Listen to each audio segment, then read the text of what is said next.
आज की दुनिया में खाने का काम किसी भी समय हो रहा है। लोग कहीं भी हों, बैठे हों, खड़े हों, दिन या रात में किसी भी समय लोग सिर्फ इसीलिए खाते हैं क्योंकि इतना खाना मौजूद है। मानवता के इतिहास में ऐसा कभी नहीं था, लेकिन दुर्भाग्य से सौभाग्य से बहुत सारा खाना मौजूद है। बदकिस्मती से लोगों को ये नहीं पता कि कब खाना है, कब नहीं खाना है। जैसे समय में चक्र होते हैं। देखिए, हम समय को सिर्फ चक्रों से जानते हैं। अगर धरती घूमती है एक चक्कर इस तरह और हम कहते हैं कि एक दिन बीत गया, वरना आपको पता ही नहीं चलेगा। अगर चांद चक्कर काटता है तो हम कहते हैं एक महीना हो गया। अगर हम सूरज के चारों ओर एक चक्कर काटते हैं तो उसे एक साल कहते हैं। तो हमारा समय का विचार असल में चक्र है।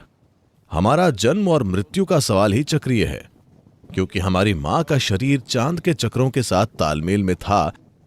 सिर्फ इसीलिए हमारा जन्म हुआ। तो शरीर एक चक्र है। ये चक्र ग्रहों के चक्रों के साथ जुड़े हुए हैं। चांद के चक्रों से, सूरज के चक्रों से, सब कुछ। चांद के चक्र, सौर चक्र और पृथ्वी के चक्र शरीर के लिए बहुत महत्वपूर्ण है। अगर व्यक्ति में जरूरी जागरूकता है तो वे देख सकते हैं कि किस दिन शरीर को खाने की जरूरत नहीं होती है। हर दूसरा प्राणी ये जानता है। अफसोस मनुष्य इसे भूल गए हैं, क्योंकि उनकी विचार प्रक्रिया या उनके बचकाने मन ने उनके सिस्टम में मौजूद हर दूसरी इंद्री को दबा दिया है। अगर आप अपने सिस्टम को ध्यान से देखते हैं तो आप देखेंगे कि किसी खास दिन आपको खाने का मन नहीं करेगा। उस दिन आपको खाना नहीं चाहिए। आपने देखा है कि सभी जानवर, अगर आपके घर में एक कुत्ता है तो एक खास दिन वो खाने से इनकार कर देता है। कुत्ते और बिल्ली दोनों। क्या आपने इस पर गौर किया है? अगर उपलब्ध हो तो वो जाकर थोड़ी घास खाएगा और उल्टी करेगा और खुद को साफ करेगा, क्योंकि वो जागरूक है कि खाना लगातार भीतर तो डाला जा रहा है, लेकिन पाचन और पेट की सफाई खाने जितनी कुशल नहीं है। खाना मजबूरी में हो रहा है, पर दूसरे हिस्सों को काम करने की जरूरत है। पाचन क्रिया के दूसरे आयामों को काम करने की जरूरत है। जब हम पाचन कहते हैं, पाचन पूरी आहार नली में होता है, न कि सिर्फ पेट में। समावेशन भी पूरी आहार नली में होता है। अब सफाई सिर्फ आहार नली के जरिए ही नहीं होती है। सफाई को कोशिका के स्तर पर भी होने की जरूरत होती है। अशुद्धियां समय के साथ इकट्ठा हो जाती हैं और आप भारी हो जाते हैं, शरीर और सिर दोनों में। अगर आप खुद को साफ नहीं करते तो समय के साथ ये इकट्ठा हो जाएगी। हम इसे कर्म कहते हैं, क्योंकि जब ये इकट्ठा हो जाती है तो ये आपके सोचने, जीवन को महसूस करने, समझने और अनुभव करने को तय करने लगती है। शायद लोग इसे ना समझें। वे ये सोचेंगे कि मैं इसी तरह हूं, यही मेरा स्वभाव है। ये आपका स्वभाव नहीं है। आपने इस तरह खुद को उलझा लिया है। तो सफाई का प्रोसेस एक जरूरी बात है। खाने में थोड़ा ब्रेक लेना, क्योंकि दूसरे सिस्टम काफी हद तक अपने आप होते हैं।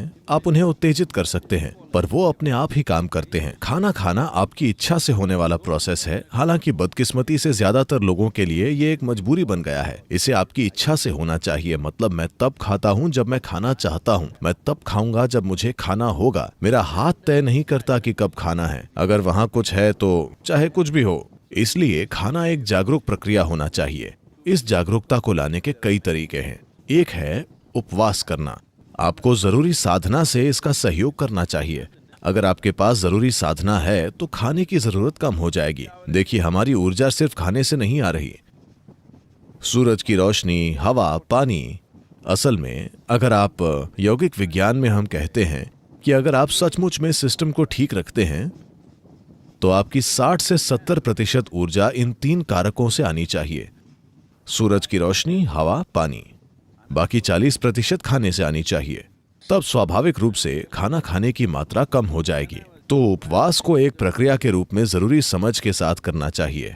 हम यौगिक संस्कृति और जीवन में इसे लेकर हमेशा ही बहुत चिंतित रहे हैं कि हम नहीं चाहते कि भोजन 2.5 घंटों से ज्यादा हमारी पेट की थैली में रहे। 2.5 घंटों में इससे कोई फर्क नहीं पड़ता कि मैंने क्या खाया है, कितना खाया है। इसे दूसरे हिस्सों में चला जाना चाहिए। अगर ये वहां रहता है तो ये आपको सुस्त बना देता है। ये आपकी बोध क्षमता को कम कर देता है और आपका बोध का स्तर, बोध की तीव्रता चली जाती है, जिसे आप नोटिस भी करते हैं। तो ये पक्का करने के लिए कि पाचन प्रणाली पूरी प्रक्रिया में है, क्योंकि आज दुनिया में लोग ज्यादातर जिन लंबी बीमारियों से जूझ रहे हैं उनका हेडक्वार्टर पेट में है, जो वे खाते हैं और जिस तरह से खाते हैं तो वे इस तरह खा रहे हैं। अनुशासन लाने के लिए एक आसान चीज है, शायद महीने में 1 या 2 दिन आपको बहुत ही हल्का भोजन करना चाहिए, ऐसा जो शरीर पर बहुत हल्का और सरल हो। अगर आप सिर्फ पानी पर रह सकें या पानी में थोड़ा शहद मिलाकर, इससे मदद मिलेगी। पर अगर ये आपके लिए मुमकिन ना हो तो आप थोड़े फल या ऐसा कुछ ले सकते हैं जो सिस्टम पर बहुत बहुत हल्का हो। सोच पाचन प्रक्रिया और समावेशन प्रक्रिया को आराम देने का है, ताकि बाकी का शरीर कोशिका के स्तर पर सफाई शुरू कर सके। इसे सारी अशुद्धियों को बाहर निकाल फेंकना चाहिए। मैं इस बारे में 40 सालों से बोल रहा हूं, ठीक है?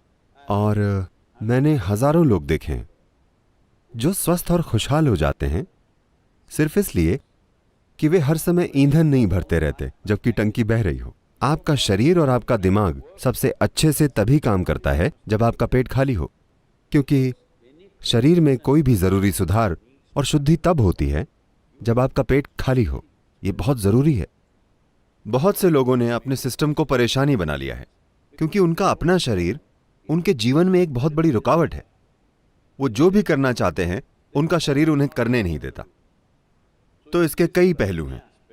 एक महत्वपूर्ण पहलू यह है कि जितना खाना चाहिए लोग उससे कहीं ज्यादा खा रहे हैं, सिर्फ इसलिए क्योंकि उन्हें कहा जाता है कि आपको ज्यादा खाना चाहिए वरना आप कमजोर हो जाएंगे। नहीं, अपने शरीर को ठीक रखने का एक तरीका है। देखिए, सेहत ऐसी चीज नहीं है जिसे आप बाहर से बनाते हैं। सेहत आपको भीतर से पैदा करनी होती है। इसे सेहत के लिए बनाया गया है। आपके शरीर की हर कोशिका को सेहत पैदा करने के लिए बनाया गया है ना? वे सभी सेहत पैदा करने के लिए मेहनत कर रही हैं, सिवाय आपके। योग में कम से कम 8 घंटों के अंतराल की सलाह दी जाती है। एक भोजन से दूसरे भोजन के बीच 8 घंटे का अंतर होना चाहिए। अगर आप ऐसा करें तो आप देखेंगे कि आपकी आधी स्वास्थ्य समस्याएं, आपको जो भी स्वास्थ्य संबंधी समस्याएं हैं, उनमें से कम 50% 6 हफ्तों में चली जाएंगी। अगर आप कुछ और चीजें करें जो आपको फिलहाल थोड़ी कठोर लग सकती हैं, अगर आपके जीवन में कोई छोटा योग अभ्यास है या कोई ध्यान की प्रक्रिया है, तो आप देखेंगे कि 90% समस्याएं चली जाएंगी। 10% अगर फिर भी रहती हैं तो उनका उपचार हो सकता है। तो इसका आध्यात्मिक महत्व क्या है? क्योंकि ये एक सफाई है। अगर आपका सिस्टम जीवंत नहीं है तो आपको कुछ भी आध्यात्मिक करने की इच्छा नहीं होगी। आप सुस्त महसूस कर रहे हैं। For a meditator, the biggest enemy is sleep. एक ध्यान करने वाले के लिए उसकी सबसे बड़ी दुश्मन नींद है। यहाँ आंखें बंद करके बैठना और पूरी तरह से सतर्क रहना, इसके लिए कुछ और ही चाहिए। ज्यादातर लोगों के लिए अगर वो आंखें बंद करते हैं तो सो जाते हैं। तो यहाँ बंद आंखों के साथ बहुत सतर्क रहते हुए बैठने के लिए शरीर में एक स्तर की जीवंतता की जरूरत होती है। तो इस जीवंतता को पैदा करने के लिए हम इस पर गौर करते हैं कि कैसे खाएं, क्या करें, कितना खाएं, ये सारी चीजें। ये आध्यात्मिक नहीं है, लेकिन इससे सही किस्म का शरीर तैयार होता है। अभी अगर आपका शरीर बहुत सुस्त महसूस कर रहा है, मैं आत्मज्ञान की बात कर रहा हूं, तो क्या करें, है ना? तो इसे जीवंत और सतर्क रखना और शरीर को दर्द और समस्याओं से मुक्त रखना महत्वपूर्ण है, क्योंकि सिर्फ तभी आप किसी बड़ी चीज की तलाश करेंगे। तो आपको इसे खुश रखना होगा। सिर्फ तभी ये आपको कुछ और करने देगा, वरना ये आपको कुछ नहीं करने देगा। तो उस संदर्भ में बीच बीच में उपवास रखना, शरीर को छुट्टी देना ताकि वो खुद को ठीक कर सके, अपनी जीवंतता वापस ला सके, ना कि भोजन के साथ सुस्त बन जाए, ये महत्वपूर्ण है। उपवास करने के बजाय अगर आप बस एक भोजन और अगले भोजन के बीच पर्याप्त अंतराल रखते हैं, अगर मैं ये कहता हूं तो आप योग छोड़ देंगे। एक भोजन और अगले भोजन के बीच 8 घंटे का ब्रेक होना चाहिए हमेशा। अगर आपके लिए 8 घंटे संभव नहीं है तो कम से कम 5 घंटे का ब्रेक जरूरी है। खाने से पहले आपको एक स्तर की भूख महसूस होनी चाहिए।